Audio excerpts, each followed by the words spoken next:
Hello and welcome to another lit video. Y'all, I am so excited because today's video is a part of the Hello Fall collaboration with myself and my dear friend Brenda of Rustic and Lace DIY, and of course her little man Oliver. Y'all, I'm excited because I promise you these two DIYs, oh, they came out so store finished. So let's jump right into it. For DIY number one, I'm starting off with these pressed MDF board planks from the Dollar Tree. They're actually like tabletop decor.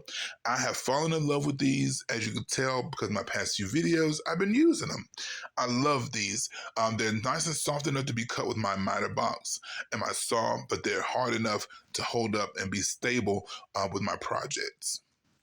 So what I did was I took one of these, actually two, excuse me, and I have cut them down into thirds. Now I don't have the exact measurements. This is one of those projects that you can actually take and really truly customize.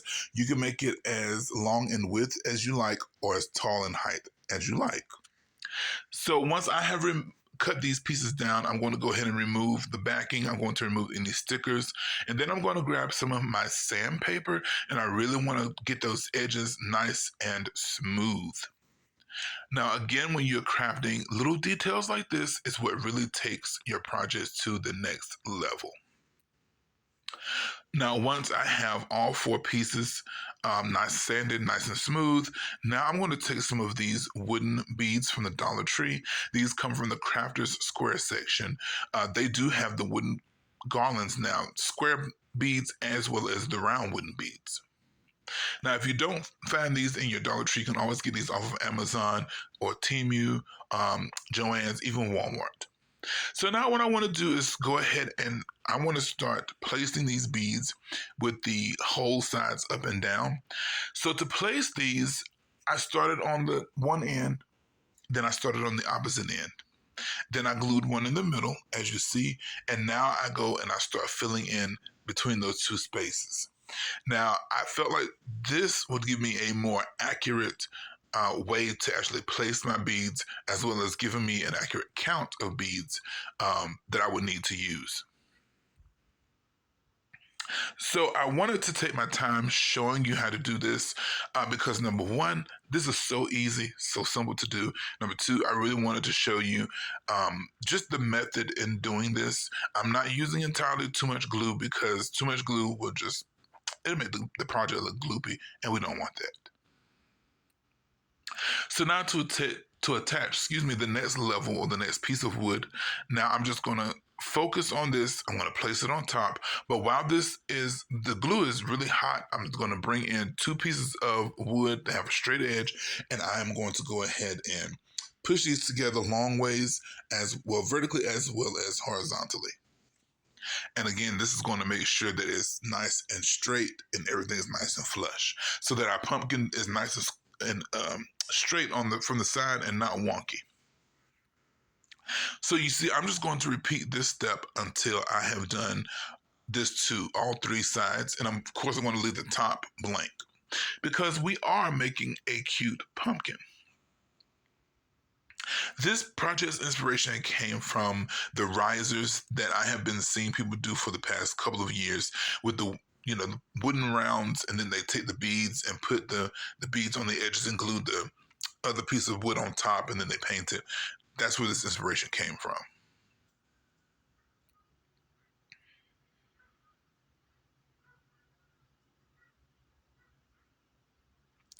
Now that all of these pieces have been completed, I have my beads in between all three of those pieces of wood. Now I'm just going to go ahead and glue let's see if I get this right, the peduncle. Brenda, when you watch this, please let me know if I said that right. The peduncle, which is the stem of the pumpkin. I learned that from Brenda, y'all. So what I've done is with this peduncle, again, I'm just taking some sandpaper, making sure that I have sanded this down nice and smooth. This is just a piece of waste wood that I had left over from when I was cutting down my boards. And I'm just going to attach this with a little bit of hot glue.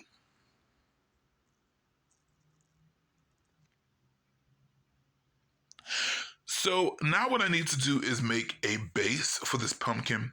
And I just took another piece of the wooden board that I had left over. I just eyeballed this, really no measurements, and I just went ahead and cut this down, and this is going to serve as the base or the foundation of this pumpkin project. Once I have this piece cut down, I'm going to bring in some adhesive. Of course, y'all know I fell in love with this Fabri-Tac adhesive and hot glue combination, and that's what I'm going to use on the bottom of this pumpkin. Just going to eyeball it and just place this in the center. Now, you can always place this catty corner on your base or straight, totally up to you. So once I have this attached to its base, now I'm going to bring in some of my matte chalk paint. Not matte chalk paint, excuse me, chalk paint or matte white paint. You can get that, of course, from any craft store. And I'm just going to give this a liberal, very liberal coating of paint, especially in between those beads, making sure that everything is nice and covered. I think the liberation or the liberal giving of the painting is actually what helps give it that nice store finished look. So now once I have this completely painted, now I'm going to go ahead and dry brush this with just a little bit of my antiquing wax. And you guys, this dry brush technique is exactly what brings this project to life, because when that dry brush hits those beads and the corners of the wood and that peduncle on top, I'm telling you, it really just wakes this project up, and it gives us that store finished boutique like Kirkland's look. And I'm so proud of this project.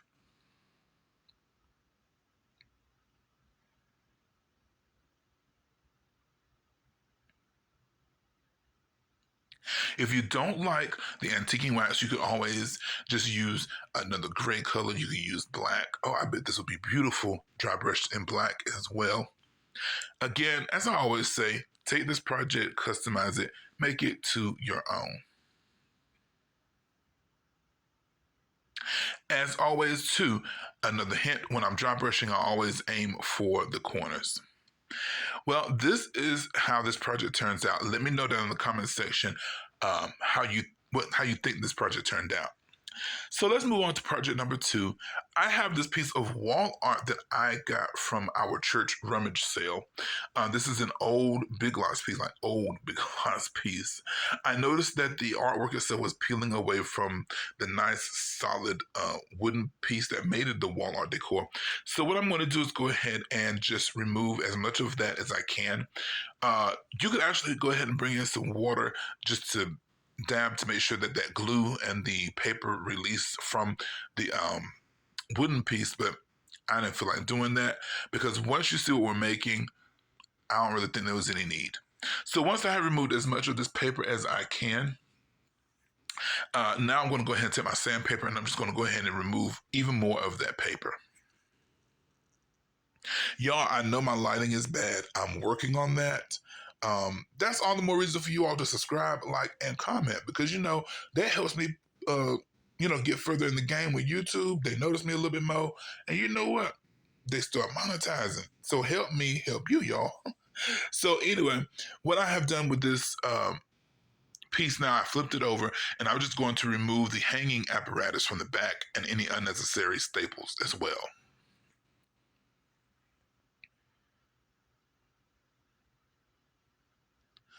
So once I have removed the staples, the hanging apparatus, I'm going to go ahead and turn this back over. And now I'm going to come in with my paint. This paint is called Nimbus by Waverly Chalk Paint. It's not the name of it. It's Waverly, but it's chalk paint. And it's in the color Nimbus. And I'm going to go ahead and give this a really nice coating of this paint. Now, I don't have to worry about being entirely too heavy-handed with this paint, with this coat of paint, because I am going to go back and do a little bit of distressing with this.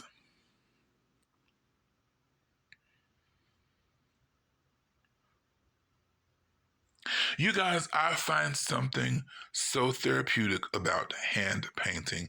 Yes, spray painting is quicker, it gets the job done, but there's something just, again, therapeutic, something so calming and relaxing. When I have my music going in the background and I'm hand painting these projects. Am I the only one that feels that way? So now, once I have this piece completely covered in my paint, I'm going to set this aside to dry. And while this is drying, I'm going to show you guys the next step to the project.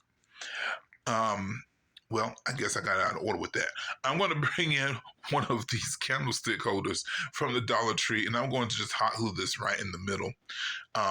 You could always use a permanent adhesive. I just use hot glue for the present moment. You guys, when we're editing these videos, I tell you, sometimes we forget our next steps. So please forgive me. Once I have that once I have that candlestick holder placed in the middle, now I'm going to go ahead and continue to paint. Now you could paint that candlestick holder if you would like, but I decided to leave it white just to give a nice contrast between that nimbus and the actual white from the candlestick holder.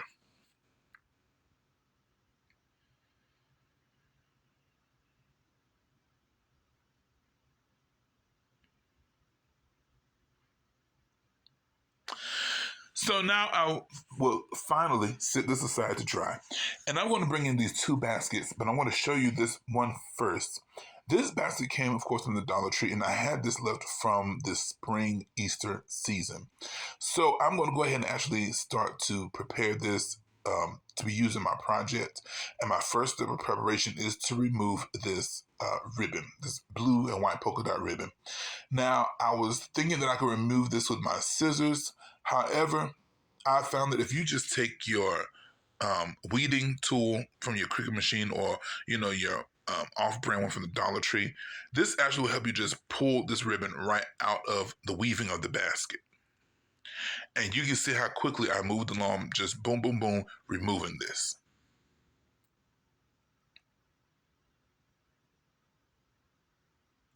Now, after I have this ribbon removed from the basket, next I have to remove the handle from this basket. And removing the handle is actually quite easy. So to remove this, I'm going to go ahead and use my wire cutters. You can use your shears or whatever you decide to use. And I'm just going to go ahead and just clip this away. But on either side, there are these little metal, I guess you can call brackets or pieces that's holding this in place. So what I did was I cut away the rest of the handle from those metal brackets, those metal braces, so to speak. Then I just went ahead and I took my wire cutters, got up underneath it on the outside, snipped it away, and as you can see, I go on the inside and remove the rest of it.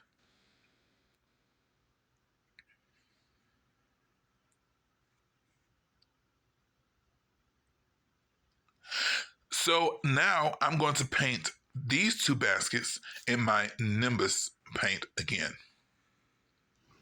So now that all three pieces have dried from being coated in that Nimbus chalk paint, now I'm going to go ahead and bring in some of this antiquing wax and my dry brush, and I'm just going to totally dry brush all three pieces. Again, this is really going to highlight the edges. It's going to highlight the surfaces, and this is really going to bring this project to life. In case you cannot tell, I am going to be making like a tiered basket. Not really a tray, but just a piece of decor.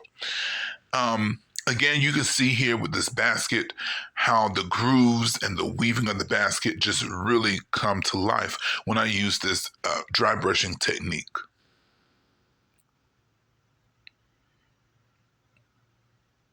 Now, I know I am more of a glam crafter, with mirrors, crystals, diamonds, that kind of thing.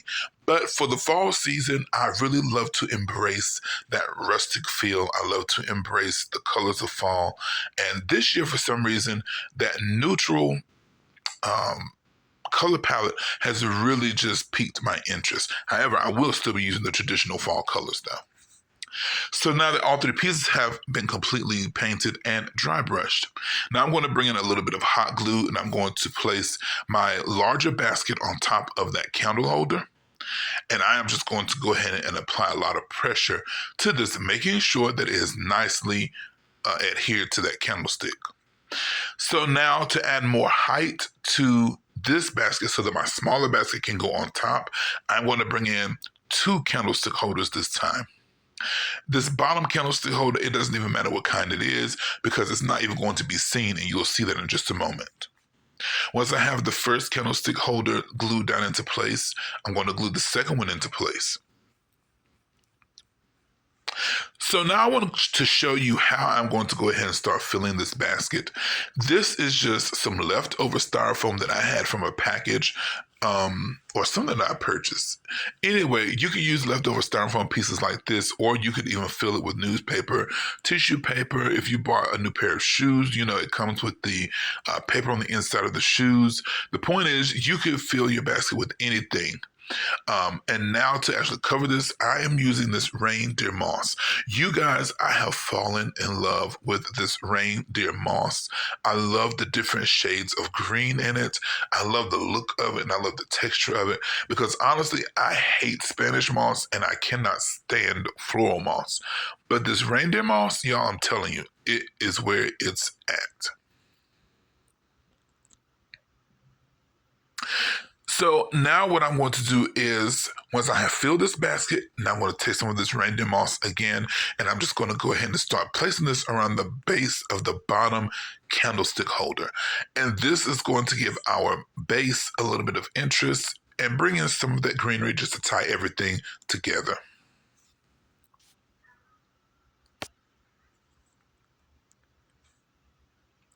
So now I'm going to show you how I have just chosen to decorate this and to fill this. So I have picked up just, again, the neutral color palettes. I picked up some of those, I guess you can call them braided pumpkin picks from the Dollar Tree. Love how these look. And I'm just using some of these. I'm using some of these really nice neutral sunflowers, pine cones, some of the, I don't know what they're called, but they're beautiful. I'm just going to call them the Dottie cattails, so to speak. And I'm just going to town decorating these until my eyes are happy with what they see.